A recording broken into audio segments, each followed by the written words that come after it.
Quel est le problème avec la conduite du changement en entreprise? Bienvenue dans ce format où on parle de responsabilité des entreprises, autant au niveau RH que RSE. Et aujourd'hui, on a le plaisir d'accueillir Aurel Ackman, qui est le cofondateur de Micromegas. Micromegas, c'est la plateforme qui permet de faciliter la transformation en entreprise en prenant en compte le facteur humain. Bienvenue Aurel.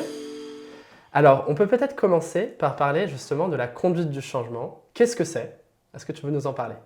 Oui, la conduite du changement, on pourrait dire que c'est l'ensemble des opérations qui sont effectuées pour faire en sorte qu'une entreprise s'adapte à une nouveauté dans l'environnement. Moi, je préfère dire qu'en gros, c'est comment est-ce qu'on s'assure qu'on passe d'un point A à un point B qu'on a décidé d'atteindre. Comment est-ce qu'on traverse la rivière. Si toi, tu veux traverser la rivière d'un point A à un point B, il va falloir déjà construire le radeau. Et puis après, pendant que ça c'est la partie, on va dire, opérationnelle. Et puis après, il va falloir aussi que pendant que tu traverses de A à B, tu t'assures que le radeau prenne pas l'eau, que tu coules pas, que ton équipage soit là au début et à la fin, que tu jettes personne à bord, etc. Et la conduite du changement, c'est tout ça en fait. C'est comment est-ce que tu fais pour que ton radeau puisse aller du point A au point B. Et que ton équipage soit motivé aussi pendant toute la traversée. Et ça, on va en parler par la suite. Exactement. Justement. Que pendant que tu vas du point A au point B, à aucun moment, tu décides de faire volte-face en disant non, finalement, je reviens au point A. C'est ça. Voilà. Ça, c'est plutôt la partie facteur humain qui est très, très importante. Il y a différentes échelles du changement. Est-ce que tu peux nous dire comment est-ce que ça fonctionne? À partir du moment où on se dit que la conduite du changement, c'est partir d'un point A, arriver à un point B, on se rend bien compte que le changement, en fait, il nous concerne tous à l'échelle individuelle. Et ça, c'est par exemple, comment est-ce que je vais changer mon mode de consommation propre. Ça va jusqu'à l'échelle super presque civilisationnelle. Et là, c'est par exemple l'urgence climatique. Comment est-ce que je change? Comment est-ce que collectivement on change tout ce qu'il y a à changer dans notre système pour qu'il soit plus pérenne, plus juste, plus vivable pour tout le monde. Et puis entre les deux, il y a toutes ces échelles intermédiaires entre le micro et le mégas que sont les équipes, les groupes et les entreprises. Tout à fait. À l'échelle d'une entreprise, à l'échelle d'une équipe, les changements, ils peuvent concerner des facteurs hyper divers. Ça va d'intégrer une nouvelle personne à une équipe. Ça va à changer le mode de fonctionnement de l'entreprise. Par exemple, mettre en place une culture du feedback. Et puis ça peut aller même jusqu'à changer le business model. Aujourd'hui, on parle par exemple du cas Decathlon qui a lancé un test, je crois l'année dernière en Belgique, sur le WePlay, je crois que c'est WePlay Circular. L'idée, c'est au lieu de devenir juste des revendeurs de matériel sportif, de créer une espèce je vulgarise, un Netflix du sport où tu paierais un abonnement et où tu pourrais consommer jusqu'à, 400, 500 euros par mois de matériel sportif en le louant en fait. Donc ça, c'est un business model qui change complètement, qui change radicalement. Tu t'imagines bien que ça, c'est un énorme changement et que ça nécessite à la fois d'aller voir le marketing pour, en fait, on va complètement changer les messages Decathlon. Ça va aller voir l'opérationnel parce qu'en fait, les responsables de vente sur le terrain, ils ne vendent pas exactement la même chose. Ça va voir pourquoi pas le CRM parce que tu ne vas peut-être pas capter les mêmes données. Ça va aller voir la R&D, etc. Enfin, il y a tous les acteurs au niveau micro, toutes les équipes au niveau mégas qui sont embarqués dans ce changement. Et donc la conduite du changement, c'est maintenant que j'ai ce changement qui est acté, comment est-ce que je fais pour y arriver? Et ça, on se rend compte que quand ça concerne une personne, quand le changement concerne une personne à l'échelle individuelle, ça peut être personnel, il faut que je me lève plus tôt, il faut que je fasse plus de sport, etc. C'est une chose, mais ça ne me concerne que moi. Dès qu'il y a plusieurs personnes qui sont impliquées, un groupe, un collectif, une équipe dans une entreprise, c'est déjà beaucoup plus compliqué parce qu'il faut s'aligner, que ça soit aligné aussi avec les valeurs de l'entreprise. La mission, c'est toujours mieux, que ça soit dans cette direction-là. Peut-être changer justement la mission d'entreprise pour qu'elle aille dans cette, ça peut être un changement. Cette direction. Et il y a, on peut peut-être illustrer ça avec différents changements à l'échelle de l'entreprise. Donc quand il s'agit justement de faire un changement de groupe à l'échelle de l'entreprise vraiment, les différents changements qu'il peut y avoir, c'est quoi? C'est un changement de logiciel, Ouais, ça c'est un changement. changement de bureau, En un fait, changement ouais, oui, tout à fait. Tout changement qui va avoir une influence sur le quotidien. Donc, oui, changer de logiciel, je parlais par exemple des CRM, changer de logiciel CRM, ça va avoir une influence et c'est un vrai changement à mener. Instaurer une culture du feedback. Mhm. Alors, Très intéressant, la culture de feedback Ouais. en plus. Ouais, je sais que On ça en te parlait tient. dans le premier épisode. Je sais que ça te tient particulièrement à cœur. À titre personnel, je trouve ça aussi capital. Et ça demande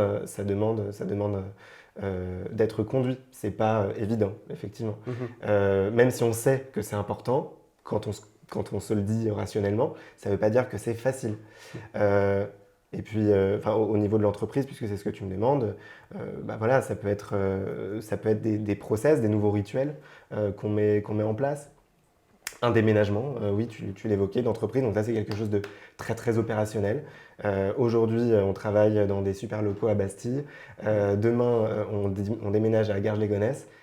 Bah, comment est-ce que j'embarque tout le monde dans ce changement pour que ça continue à avoir du sens pour tout le monde et que les gens restent embarqués? Oui, a priori, c'est un changement qui est juste opérationnel. On change de bureau, on change de locaux, Mm. on voit plus grand, on va dans un endroit qui est plus agréable pour travailler. Mais derrière, ça implique énormément enfin, c'est le facteur humain, ça implique énormément de réflexion personnelle Mm. sur bah, c'est loin de chez moi, est-ce qu'il va y avoir des choses. Exactement. Enfin, Dans un, à l'échelle personnelle, c'est vraiment c'est vécu différemment par chacune des personnes en fait. Ouais, dans un changement, pourquoi est-ce que je parle beaucoup du facteur humain et on en a fait la mission de Micromégas? C'est que dans le changement, on pense rapidement au côté opérationnel. Mhm. Bon, ben, prenons l'exemple du déménagement. Je veux déménager, bon, ben, je vais évidemment trouver des locaux, je vais évidemment changer ma facture, enfin, changer mon compteur EDF, etc. Ça, c'est les trucs pragmatiques que tout le monde va faire. Ce qu'on prend un peu moins en compte, c'est le côté conduite. C'est ah ouais, ok. Et comment je fais pour qu'effectivement la personne qui avait pris un appart qui était juste à côté de Bastille pour pouvoir être à côté du boulot, bah, en fait la convaincre que là il va falloir changer parce qu'en fait c'est mieux pour le collectif. Comment est-ce que, et puis ça va même jusque dans ce qui peut sembler des détails, mais qui jouent en fait sur un quotidien. Comment est-ce que tu fais pour embarquer la personne qui était super habituée, je sais que tu aimes bien cet exemple, au petit Italien du coin de la rue. Quand tu as ton resto favori qui est en bas, Bah tu y ouais, es très attaché quoi. c'est ça. Et bah, en fait, comment tu fais? Et donc en fait, dans le changement, il y a des choses très très mégas à prendre en compte, et puis il y a des choses hyper micro. Euh, voilà, et c'est ça qui va créer des résistances. C'est tous ces micros-là. Là, j'en parle un peu en rigolant, de manière très très anecdotique, avec l'exemple de l'italien. Mm. Mais sur le CRM ou sur le changement de modalité ou sur un changement de business model, c'est les mêmes choses qui sont à l'œuvre. C'est moi, en fait, j'ai un quotidien dans lequel je suis stable. Est-ce que c'est confortable, pas confortable? Parfois, je ne me pose pas nécessairement la question, mais en tout cas, c'est stable, je connais. Pourquoi est-ce que j'irais me faire suer à aller vers quelque chose que je ne connais pas? Est-ce que tout ça c'est lié par de la peur, de l'ignorance, quelque chose qu'on ne connaît pas, qu'on appréhende? Euh, Euh, Peut-être qu'on peut parler justement de cette partie-là. ouais, La question générale finalement, c'est quel est le problème avec la conduite du changement? C'est un énorme problème, on s'en ouais, rend compte. Quand une boîte fait l'objet d'un rachat, d'une fusion, c'est quelque chose qui est très opérationnel, qui est géré par le top management. Et finalement, les équipes le subissent. Je dis vraiment ouais. subissent, parce que parfois, et souvent d'ailleurs, c'est mal géré, c'est mal communiqué aux équipes aussi. Et c'est vécu par les personnes de différentes façons. Et donc là, est-ce que c'est quelque chose le changement est lié à, enfin, la difficulté à embrasser le changement, est-ce que c'est quelque chose de vraiment inhérent à l'homme, à l'être humain, ou est-ce que c'est plutôt lié enfin, ça pourrait être justement de la peur ou de l'ignorance, ou est-ce que c'est lié à de la flemme? Je suis dans le statu quo, je suis dans ce que je connais, et finalement, j'ai pas envie d'aller voir ailleurs. Je dirais que les deux options se rejoignent. Et en fait, bon, j'ai pas fait beaucoup j'ai pas fait beaucoup de neurosciences, je suis pas neuroscientifique. Mais il y a quelque chose avec le changement, c'est que archaïquement, moi j'aime beaucoup cette vision-là en tout cas. Archaïquement, le changement, pour le cerveau, c'est du danger. Changer de lieu, changer d'endroit où je me balade, c'est potentiellement un danger et un danger de mort en fait. Changer d'alimentation, c'est le risque de me faire empoisonner.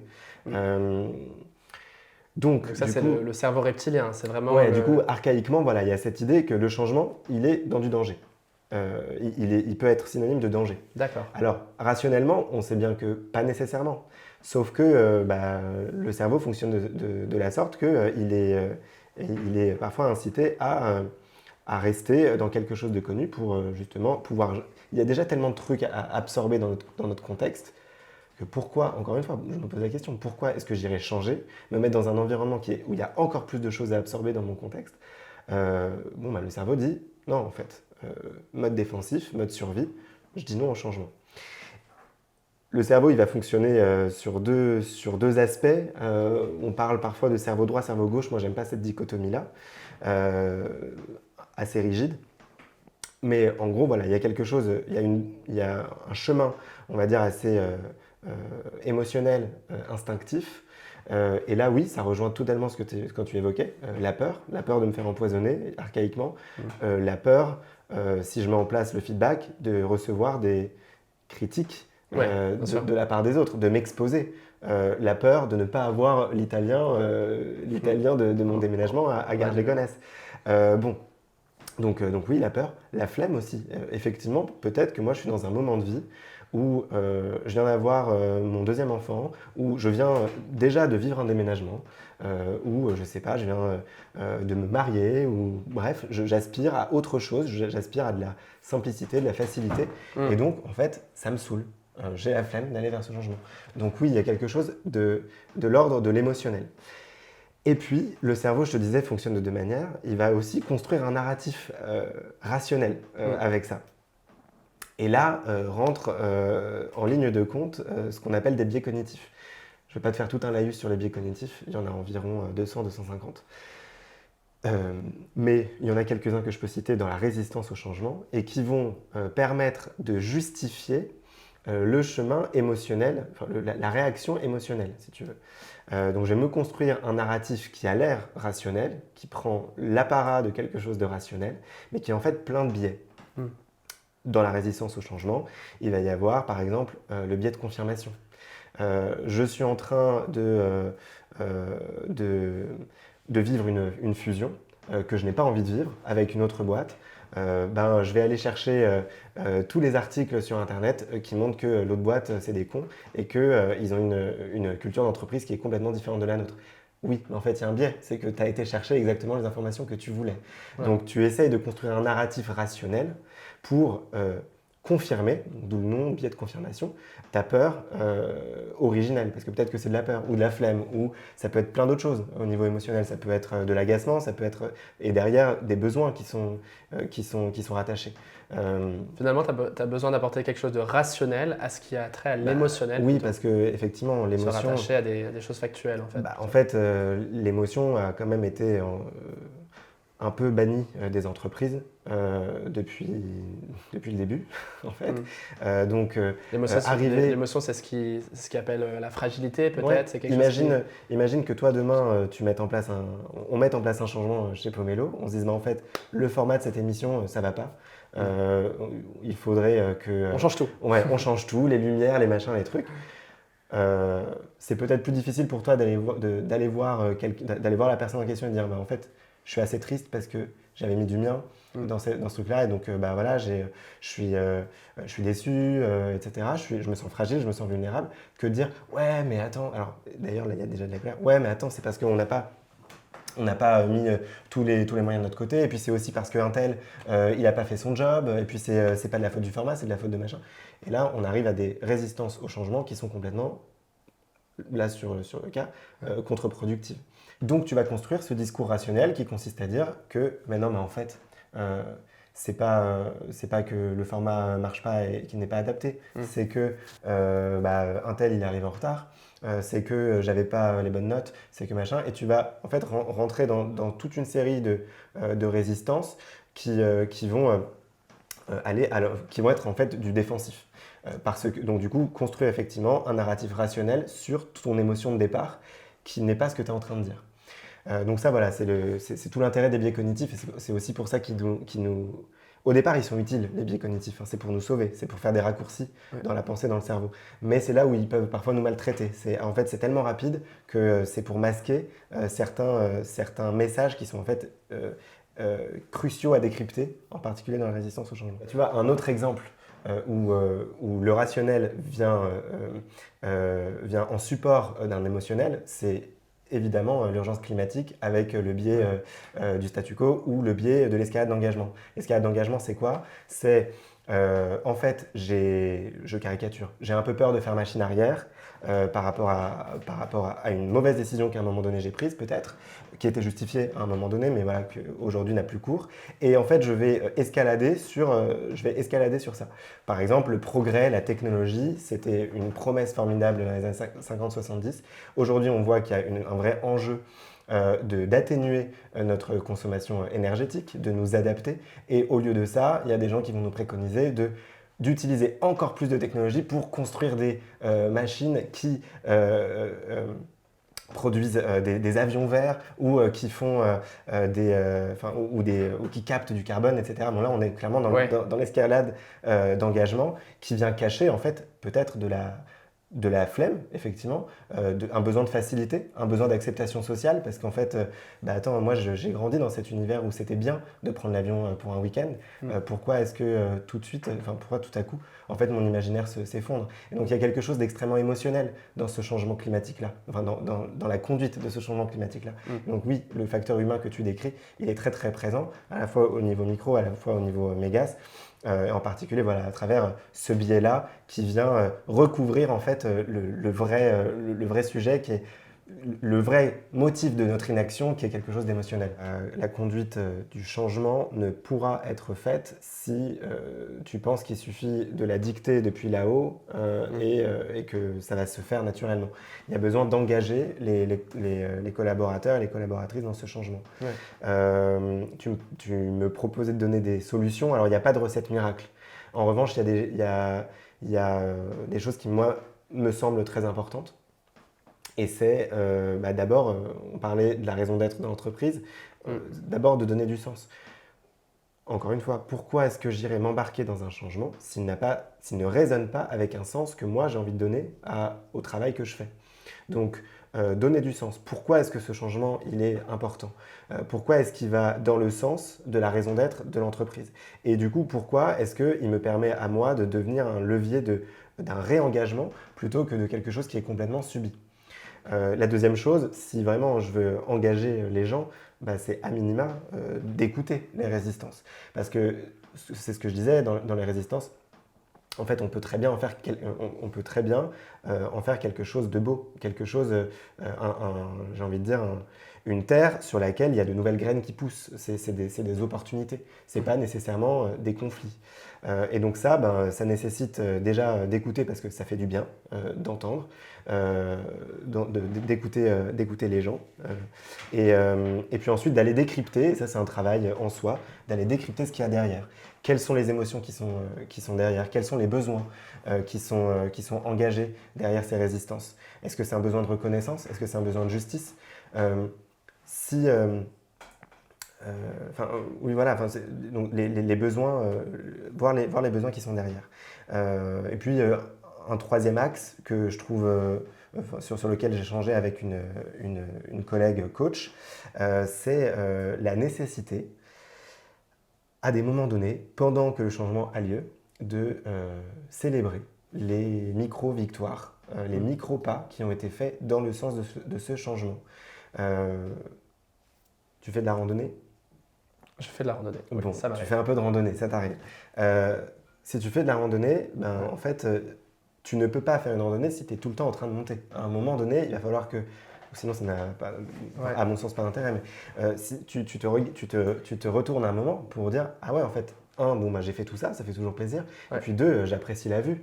Ah ouais, enfin voilà, voilà Tu tout ce prends que du ça... recul sur ce que tu as parcouru, ce qui te reste à parcourir, ce Bah, qui permet déjà peut-être… sur ce que tu as parcouru, en fait, c'est ça le truc. Ouais, Sur ce que tu as parcouru. Et donc voilà, célébrer les micro-victoires. Et célébrer les important. micro-victoires, c'est ce qui va faire que dans un changement qui est parfois difficile, par exemple, tu t'évoquais la fusion, le changement de business model, enfin, on peut en citer plein, l'intégration d'une nouvelle personne dans l'équipe, voilà, c'est des moments où tu vas réinjecter de la motivation, réinjecter de l'énergie, réinjecter en fait de l'engagement et donc pouvoir faire en sorte que tout le monde dans l'entreprise puisse être un vrai agent du changement. Et c'est à ce moment-là que ton radeau va pouvoir aller du point A au point B. D'accord. Donc, les clés, c'est de donner du sens à ce que tu fais, t'aligner avec la mission, les missions, la vision de l'entreprise. La deuxième chose, c'est de favoriser justement le feedback, un feedback authentique, constructif, quelque chose qui permette justement de faire avancer. Et la troisième chose, c'est de célébrer, justement prendre le temps d'avoir des moments de cohésion pour célébrer le chemin parcouru et entamer la suite du voyage en fait, justement. Vivre, peut-être justement, c'est vivre le voyage ou l'aventure dans son intensité, dans sa profondeur, et pas justement, c'est assez drôle parce qu'au début tu parlais de conduite du changement comme un passage d'un point A à un point B, comme si justement c'était quelque chose d'assez factuel. Il y a un moment A, un moment B, c'est deux photos qui ont été prises. Mais en fait, le changement, il s'inscrit dans la durée. C'est toute la profondeur de ce changement. Et d'ailleurs, juste un petit parallèle, quand on parle soit de changement, de conduite du changement ou de transformation, je trouve que transformation donne une ampleur vraiment beaucoup plus importante. Parce que la transformation, ça fait référence un peu à la métamorphose d'une larve à un papillon. Voilà. Et sur cette belle métaphore, on peut embrayer peut-être sur la dernière partie où, en fait, en tant qu'entreprise, on n'est pas seul. On peut faire appel à des acteurs extérieurs qui peuvent aider à la conduite du changement. Est-ce que tu peux nous en parler peut-être? Oui, une conduite de changement, le passage de l'état de larve à l'état de papillon, c'est un processus qui est difficile. Déjà, il faut le poser. C'est C'est important. quelque chose qui est difficile. Et donc, comme dans tout ce qui est difficile, on peut être accompagné. Alors souvent, on est accompagné sur la partie, on fait un plan. On va voir des consultants, on va voir des experts, on va voir des mentors, et c'est super. Ça apporte vraiment beaucoup de valeur. Et puis, on peut aussi être accompagné sur cet aspect conduite. C'est-à-dire, comment je fais pour mettre en place cette culture où j'écoute mes collaborateurs. Avant de parler de feedback, d'écoute. Comment je fais pour donner du sens. Et là, ça peut aller, il y a divers acteurs. Si la résistance a déjà pris la forme d'un conflit, c'est dommage, mais c'est pas à la fin du monde. Il y a des acteurs, par exemple des médiateurs, des médiatrices, qui permettent justement alors comme ton nom l'indique, en fait, de faire la médiation et de voir ce qu'il y a derrière ce conflit. La résolution du conflit. Ouais, le deuxième point, le deuxième type d'acteur, c'est les coachs, évidemment.